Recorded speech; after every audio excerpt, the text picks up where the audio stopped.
Hey there guys, I'm Manacle. Welcome back to my salty playthrough of Darkest Dungeon. What do we have here, huh? We cannot upgrade anything more, so we need to go on another journey into the abyss, let's say. How are my troopers going, huh? Yeah, they aren't doing that well, I see. I decided in the last episode I said that I will not be kicking most of my team members. I will be actually keeping them and just trying to reuse them over and over, which is not a optimal way of playing. Like I said, the game really makes you feel that heroes are not important and you should just cycle through them as much as you need until you get your base of operation, your estate upgraded. But for now, for this playthrough, I think I'm just gonna be reducing the stress in the regular way. Instead, like, I could just kick them, right? I could dismiss them and not spend any money on decreasing their stress level actually, and just hire new ones and so on and so forth. But like I said, I will be playing a nice guy and I'm gonna be doing it the proper way, let's say, the nice way, even though that's maybe not the most optimal way. So let's decrease the stress level of this guy. Decrease the stress level of this guy, and we need to decrease the stress level of her. And is that all? This guy will be okay, I think. Okay, so let's embark on another mission. I am supposed to rename one of my soldiers after Romanov, who enjoys this playthrough, supposedly, in the comment section. But for now, since I don't know which character will die or not, well, actually, yeah, let's keep this guy. Let's rename him.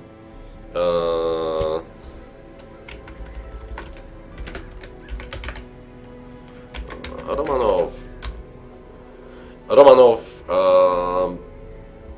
supposedly, he said something that he likes bounty hunters, but he likes Houndmasters, so let's give him a Houndmaster and let's test the Houndmaster. Why are you here?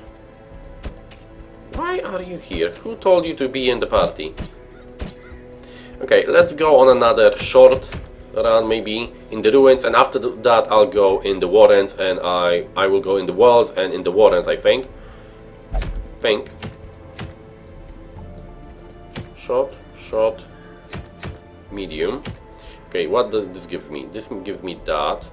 This gives me Highwayman item, and this gives me Grave Robber item, huh?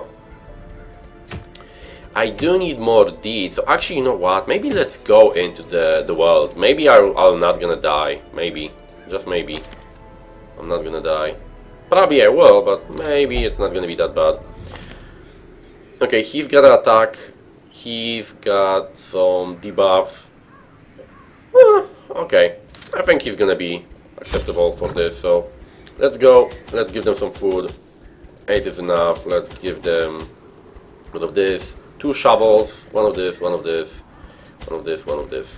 You shouldn't really get that many things because usually you won't use them, but I decided that I do remember a lot of curios in the world, so I will try to just use them, and I'll actually show you guys what curios are in the worlds to use and what to basically avoid and how to get the most out of every run.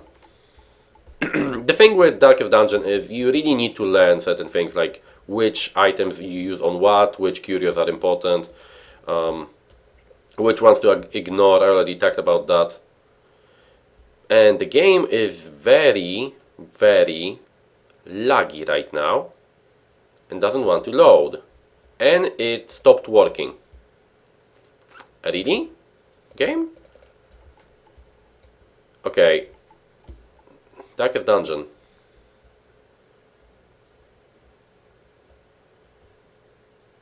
Darkest Dungeon, please.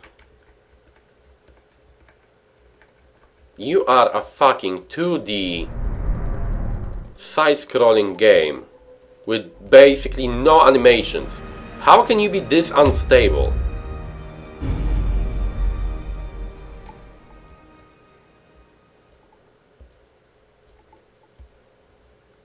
How can you be so unstable, game?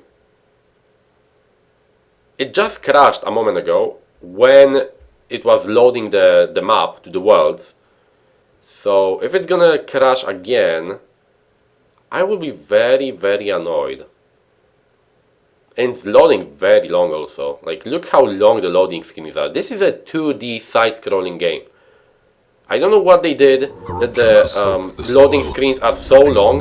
Last time, in last episode, I had to turn off this automatic data collection. This makes the loading screens even longer, but I am seeing that it doesn't really help that much because it's still incredibly long for a game like this. Like, come on. Okay, well, you can see that the surroundings is different, right? This guy will steal something now. He tried to steal. Well, we got a map, so now we will have some exploration. Free showing of what we have here. Okay, I already see that there are gonna be 3 rooms full of battle. So, one after the other. So, hopefully, we will survive that. Hopefully. Their formation is broken. Maintain Good. the offensive. Miss, bad. Good thing he didn't crit me, because that would be fun. Oh, he stunned me and debuffed me. Press this advantage. Give them no quarter. Okay, we can open this. It's nice. 25% damage against Eldritch, huh? Yeah. Okay, first battle. The dogs are annoying. Oh god, I didn't talk about the dogs, did I? Dogs basically can give you Rabies Rush, which increases your damage but decreases your accuracy by a shit ton. And they always attack first because they have incredible speed and they have a lot of dodge, as you can see, 15 dodge on level 1, which means you cannot hit them for shit. Yeah, fun. This guy is also annoying because he's got a lot of protection. Oh, I thought that was the stun. Oh, I'm so stupid. Oh god. I thought that was the stun. That clearly was not the stun. He is not resistant to bleed, so let's try to bleed him a bit. Okay.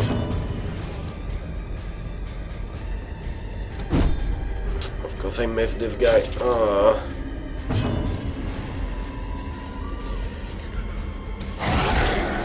We don't have that much damage, do we? And now these guys will deal a lot of damage with Blight. Yeah. And they will mark me, of course. Okay, dodge, good. These guys, the back row guys, blight you. So that's kinda annoying, but not the worst. This guy, as you can see, attacks always as the first guy. The dog always attacks first because he's got so much fucking speed and so much other stuff that he always attacks first. Okay, this guy is dead from bleed, so that's good. A dizzying blow to body and brain.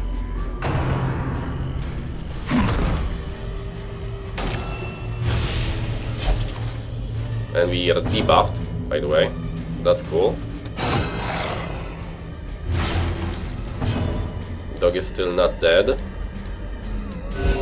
Good, heal for 2. Slowly, that guy is down. Gently. This is how a life is taken. Good.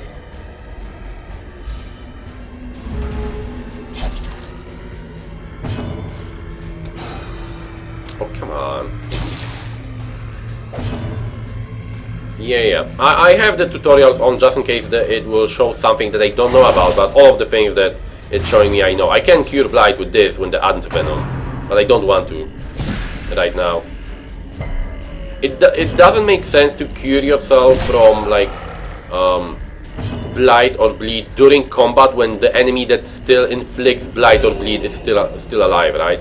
You first need to kill the enemy that can inflict Blight or Bleed on you, and then after he is dead, then heal yourself, because other way it doesn't really make sense. You're gonna heal yourself and he's gonna blight you again the next turn, and you're not gonna have the the item to cure yourself again. Like, no, completely no sense.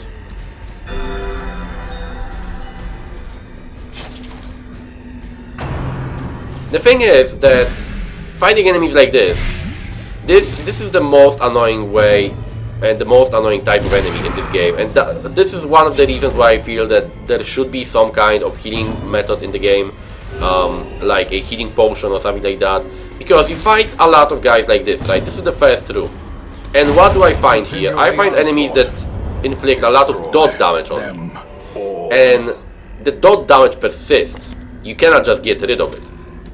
It's something that stays with you for even after the fight is already over. So one room like that, one room of enemies like that makes you a victim to the spreading corruption. weakens you so much that if you fight like 3 rooms of enemies like that, you basically will die from the blight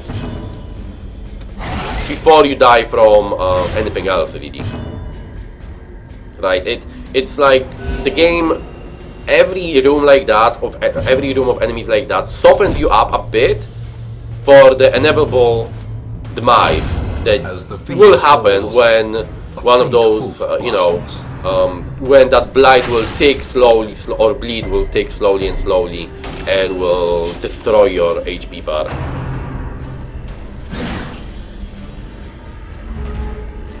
And you cannot stockpile a lot of those, protective items, right? Because there's no way of doing that. So it basically is this: you against the nature, and you against all dot damage possible, just preventing you from, like, just not allowing you to ever heal up fully, because you always take dot damage. And it's basically the whole idea of the game slowly withering down your team until you cannot fight anymore and you die. And it's something that I understand why they are doing it. It is supposed to make you always on your, sitting on the edge of your seat and being like, can I survive the next fight? Can I survive the next fight? But the problem with that for me is that it really makes you. How much damage will I deal? 4 to 8? No, that's not enough. It really makes it so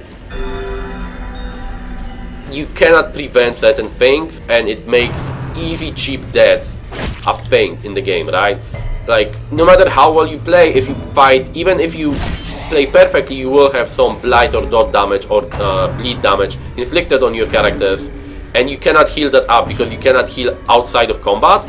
So what will happen is your characters will slowly demise and slowly get weaker and weaker, and even if you play perfectly and you get a bad RNG roll, your characters can die with no fault of your own because you did everything perfectly. You just got, withered down by dot damage. And it's really something that, like I said, I personally don't like. I think it's a bit cheap because it allows cheap deaths to be a constant thing in the game, right? You play perfectly and your character still dies because he took a bit too much dot damage from enemies that inflict dot damage on every attack, and he died because he got critted later once when he still had dot damage on him or something like that. It's really a bit of a not fun thing. But then again, the game is designed in a way where your characters are supposed to die a lot, so I guess, if you look at it like that, it's okay. But for me, it's like I said, a bit cheap. Feels a bit cheap when my characters die from not mistakes, but from just getting withered down by dot damage that they cannot prevent. And for enemies, it's easy, I would say, because enemies don't really care about, if like this pack of enemies kills me, it's it's whatever. But if they don't kill me, but they just inflict enough dot and damage to me to wither me down for the next fight, sooner or later the next party will kill me, right? It's like this idea of almost never-ending. These nightmarish creatures maybe not never-ending, but like this idea of enemies going over and over against you until you don't have. It's like a kinda, every run in Darkest Dungeon for me is kinda like a tower defense game, right? Where instead of, yeah, you go forward through the dungeon instead of actually defending one spot, but it's the whole idea of you going forward against waves of enemies, which in this case are just enemies from other rooms, right? One enemy after the other enemy, and so forth and so forth. But they wither you down until you cannot defend yourself anymore. And I just stepped in a trap like an idiot. Ambushed You just get withered down until you cannot defend yourself anymore, and you die. And it's the match well, is struck. A blazing star makes me is salty, born. but like I said, I am getting salty on almost everything, so don't mind me. If we kill this pack, I think this is the end of the dungeon and I'll be able to explore freely, so hold your fingers crossed, I guess. I wanted to show you the worlds, and maybe later the warrens also will be available, although the warrens are, I think, a bit harder, so a bit more problematic. Dog treat greatly increases the hound's vigor. What is this? Plus 50% damage, plus 15. Okay, I was interested. What is this item? So good thing to know.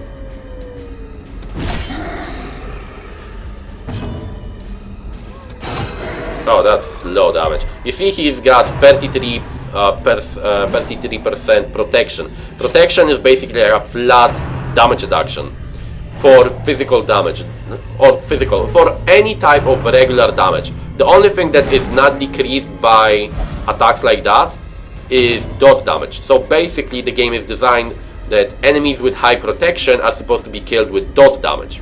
The only problem that I have with this mechanic is that dot damage is very low, if like in terms of you inflicting dot damage to enemies. The dot damage is usually not that high, which means that they will have a lot of time to deal damage to you until, you know, before the dot actually starts doing something, right? If you fight enemies with high protection and you want to fight them using dot damage, like dot sources, so attacks that inflict bleed or blight on enemies, it's okay, but every turn that you wait for the dot to tick and deal damage to those enemies, they attack you, so you take also damage from them while you are waiting for the dot to kill them, which kind of makes it counterproductive if you ask me.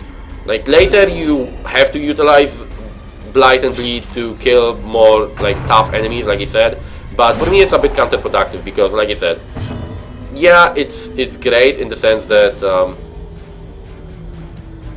that you have a way of fighting enemies with high protection, but at the same time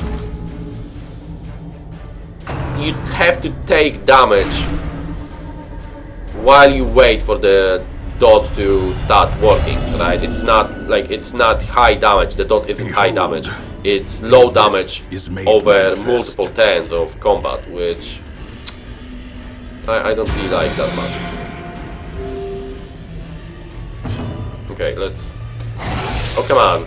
Bleed. 1 HP left. 2 HP left, crap. Okay, this guy is already getting crazy a bit. He got abusive, which means he will sometimes be not the most fun. Okay, tracking killed him, good. And he's gonna now increase the stress level of other party members, by the way. I don't know if I mentioned this. When one of your heroes gets 100 stress, you get a... He basically gets in one of few moods. And you pushed me again. Holy fuck, game. It can be positive, like last time I think we got a positive one, like not vigorous, but virtuous, I think, right? One of my characters got virtuous.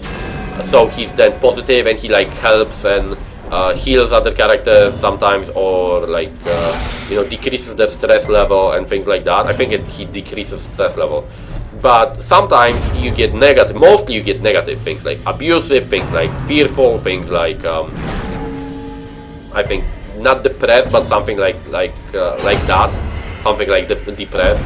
And when you get those, Success let's continue. so clearly When you get those, your character basically starts like counting other characters, talking shit, talking smack, being a dick basically, more or less.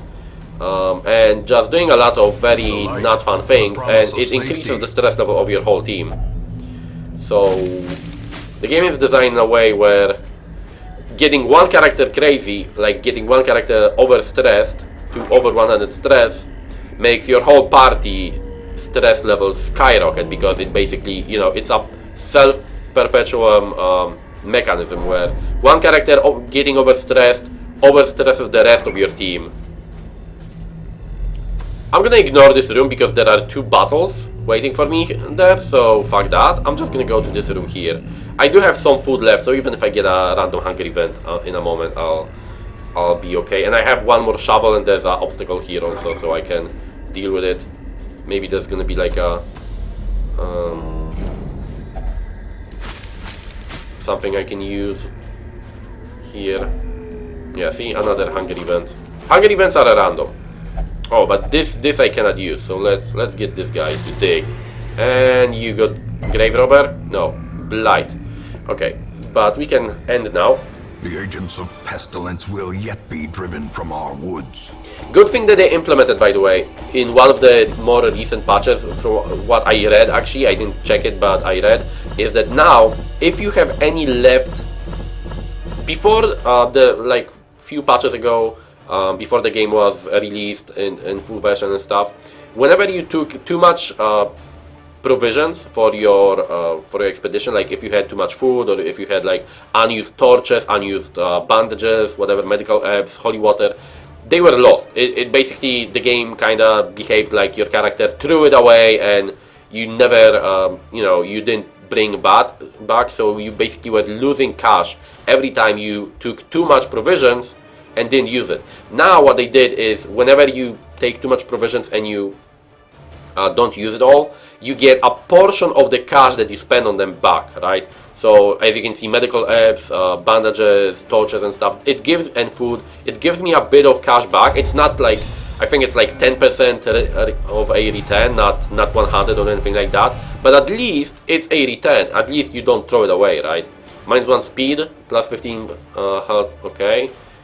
Stun resist and religious visions, great.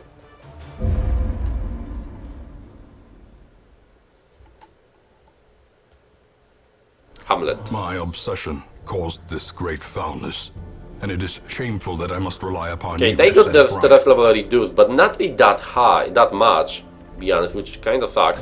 Sanitarium is now open. The sanitarium you use to remove negative quakes and diseases, as it says. Medical water removes diseases, and treatment water removes negative quakes. Now, in terms of negative quakes, you can see that some of the negative quakes that I have on my guys have a skull on it, right? And if I send him here, you can see removing kleptomaniac, for example, would cost me only 1,500 gold, right? Removing God-fearing would cost me 5,000. It's because they got locked in. Basically, the way they made it work is, when your character gets negative quirks, you can remove them for like, I think, for like a week or 2 after you get them. You can remove them for a small price, like I said, 1,500. It's not that much. It's basically a typical price of anything in the game, really. But if your character, one of your characters will stay, if you will leave one of the negative quirks on a character for a longer period of time, they will lock themselves in, and then removing them will cost you a lot more. And I mean like a lot more later. You saw here it was 5,000. Later it gets, from what I remember, it was going to like 8,000. Maybe they reduced the price a bit, so it's only 5,000, but it is a lot of cash you have to spend to remove the negative quirks. So that's basically a mechanic to get rid of cash. You don't see it right now, but I have, at the moment, I have 16,500 cash, which is quite nice, I would say. Positive quirks though are different. Positive quirks, they always stay with you. You can have a maximum of 5 positive and 5 negative quirks. Positive quirks can be rerolled. So if you have a character with 5 positive quirks and you go in a dungeon and you get another positive quirk, it will remove one of the ones that, it will basically replace one of the positive ones that you have. I don't know if it works with the most recent one or is it random, but if you have 5 positive quirks and you will go into a dungeon and you get another positive quirk, it will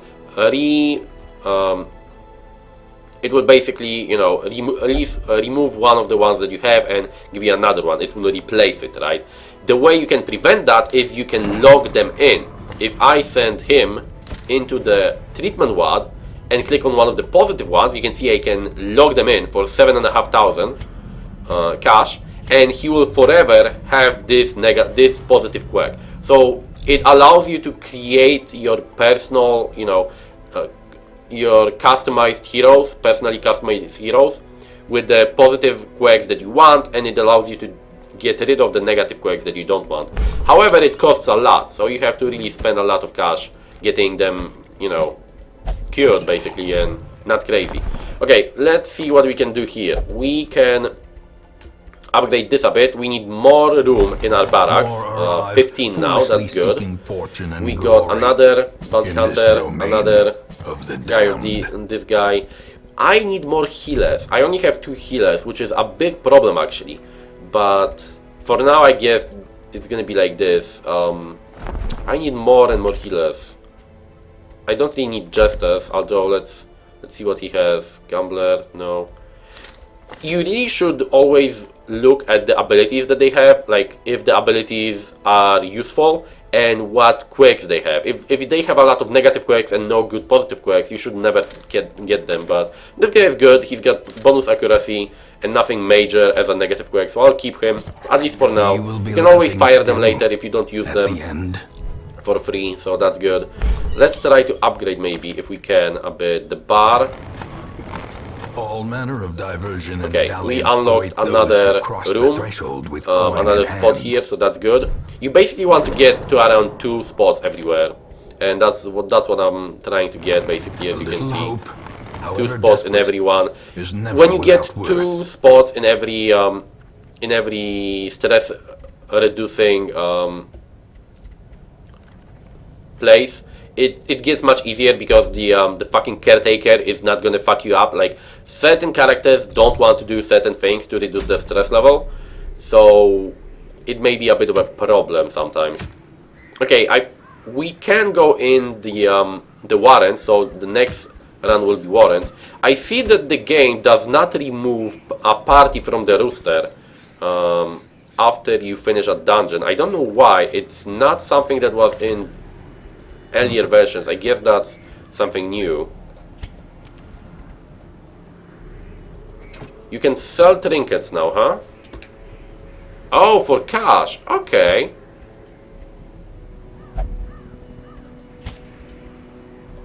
Cool.